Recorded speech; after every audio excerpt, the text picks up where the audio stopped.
We got another potential studio shutdown. Wreckreation or Wreckreation. I don't know.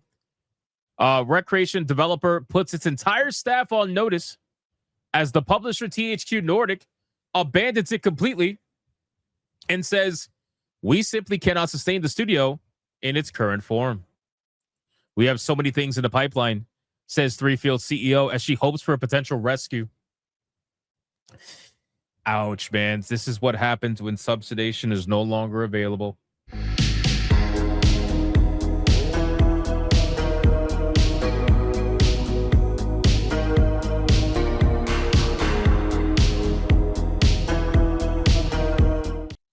keep telling you, man, this is what I mean by these studios. Like, bro, what game is this? Is this game on Steam? Let's see right now. I'm going to check right fucking now. Let's see. Right. Yep, it is on Steam. Okay. Okay. You guys ready for this? You guys ready for this? This studio says they have a lot of things in the pipeline. This studio says they're working on a lot of projects. And they need to be rescued because THQ Nordic says that they're going to abandon the studio. You guys ready for this?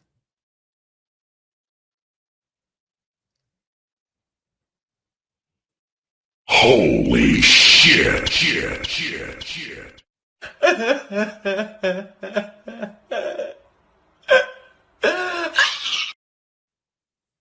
Oh my God, man. Guys, again, this is what I mean, right? This is what I mean by subsidization. Subsidization has carried these studios through. Okay. Now, this game only released 2 months ago. Again, I'm not saying it's a bad game. Maybe it just didn't get any press or whatever.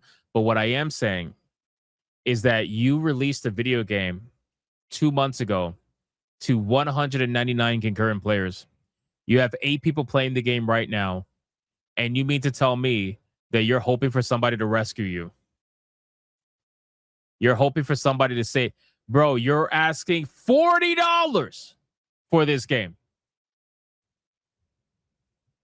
You're asking $39.99 for this fucking game. Okay. All right. I'm going to give you the benefit of the doubt. I'm going to give you the benefit of the doubt. You got 59% reviews. I'm going to give you the benefit of the doubt. We are going to check this game out and see if it's worth $40, okay? Because in a world where you could get Expedition 33 for $50, $10 more, in a world where you could get Hollow Knight Silksong for $20, okay? In a world where you could get Ball X Pit for like, what? I don't know, $9, whatever the fuck it is. All right. All right. We're gonna check it out right now. Is this game worth $40? Let's see. I'm bringing it up on here we go. Okay. $40 game. Here we go.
So really quick, right off the bat, does the game look cool? I think it does. I think the game looks cool. But $40? $40 for a build-a-track race kind of game? Come on, bro. Respectfully. Does the game look cool? Sure. But $40 fucking dollars for this game? That value just isn't there. It just isn't there. I'm sorry. It's not. Not in today's world. It's not. This is like a $10 to $15 game at most. Straight up. $10 to $15 game. I think people would have bought this game at like $10. I really do. I would have bought it at $10. Absolutely. But you're asking $40 for this. Get the fuck out of here, bro. Like, I don't mean that disrespectfully. I don't mean that the game looks bad. I'm just telling you, I don't think it's worth $40, in my opinion.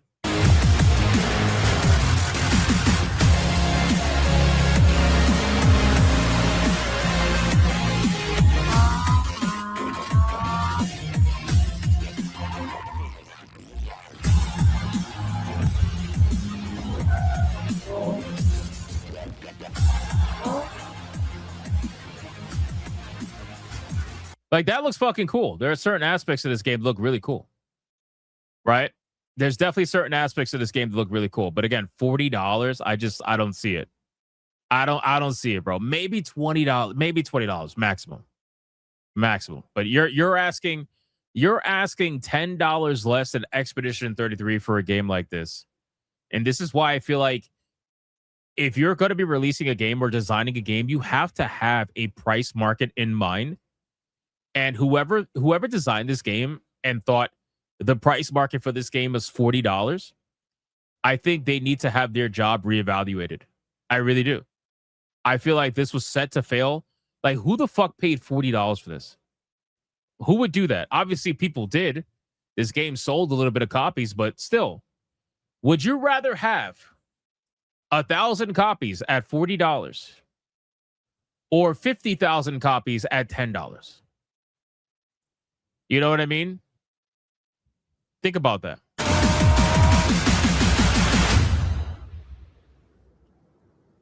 It's on PS5, Xbox, PC. Okay.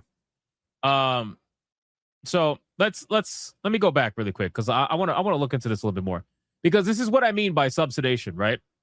So if this was any other year, if this was any year other than 2025, right?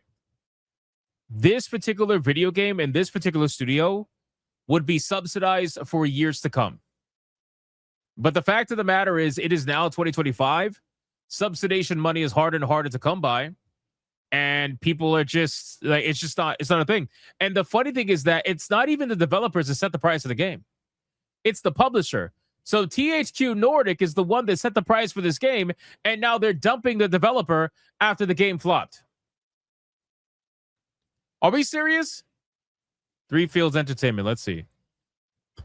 They worked on Wreckreation, Danger Zone. Danger Zone came out in 2017. Danger Zone 2, 2018.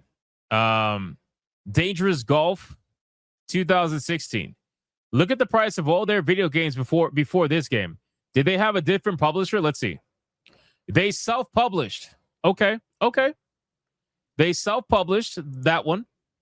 They self-published this one. Okay. They self-published this one. Okay. And Team 17 did this one. Okay. So what do you guys notice? What do you guys notice about this? When they self-published the game, they knew exactly where their price point should be.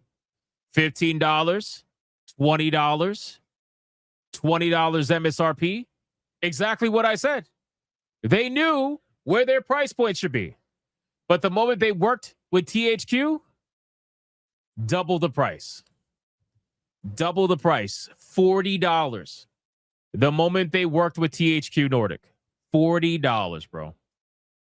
THQ fucked them royally. Royally. Now, I don't know how much their previous game sold. Probably not that much. Let's see. Yeah, that's what I figured. Okay. That's what I figured. So they sold anywhere between 3,000 copies to 26,000 copies. Fine. And if you look at this, let's see. Bro, they didn't even sell as many copies as their previous games did. Because again, if the price was cheaper, you'll have more people that are willing to take the chance. At $40, not many people are willing to take the chance. And now technically they made more money because 15,000 copies at $40 versus 20,000 copies at, whatever, 15 or 10. Clearly they made a little bit more money here, but also the publisher takes a cut of that too because they didn't self-publish the game. They worked with THQ Nordic. So you're right back at square one.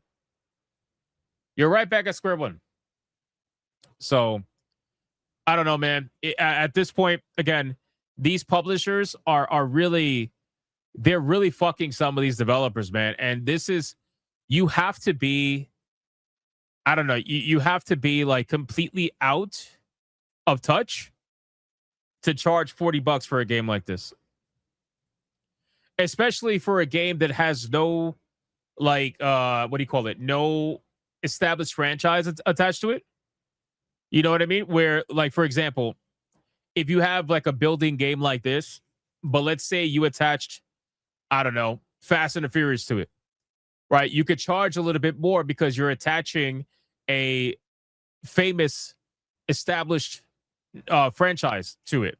So naturally, there's going to be a little bit of a cost for that.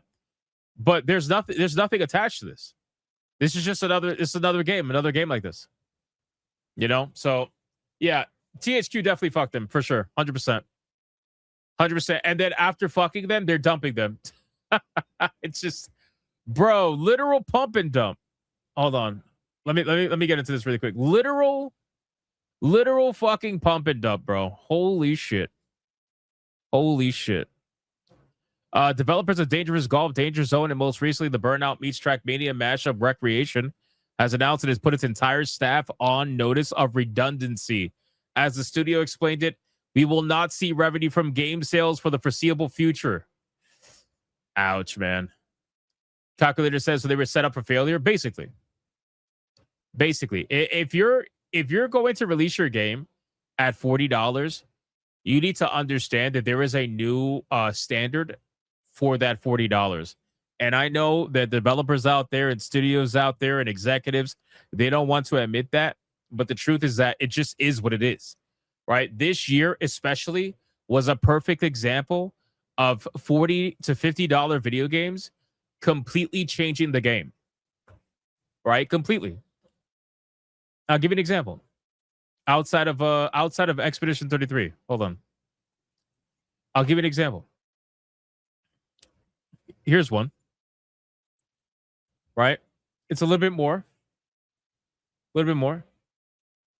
But Stellar Blade, $59.99. Lowest recorded price, $47.99. So for $7 more on sale, you can have Stellar Blade versus that game. What are you going to pick? Right? Wu Chang. Look at Wu Chang. MSRP $50. $49.99. $49.99. You could get a highly replayable Souls-like game that I had a lot of fun with personally. I need to get back to it so I can platinum it. $49.99. Right? Black Myth Wukong. Again, $60. Lowest recorded price, $47.99. So $40, you got to remind yourself as a publisher and as a developer, you're going to market your game at $40. What can someone get for $10 more? Think about that. What can somebody get for $10 more? And if somebody's going to say, I would rather pay the $10 more to have that game, then your game is too expensive. Plain and simple. Your game is too expensive if other people are willing to spend more to get that game versus your game. You are not in the right price bracket for your game. So, in any case, that's basically it, boys.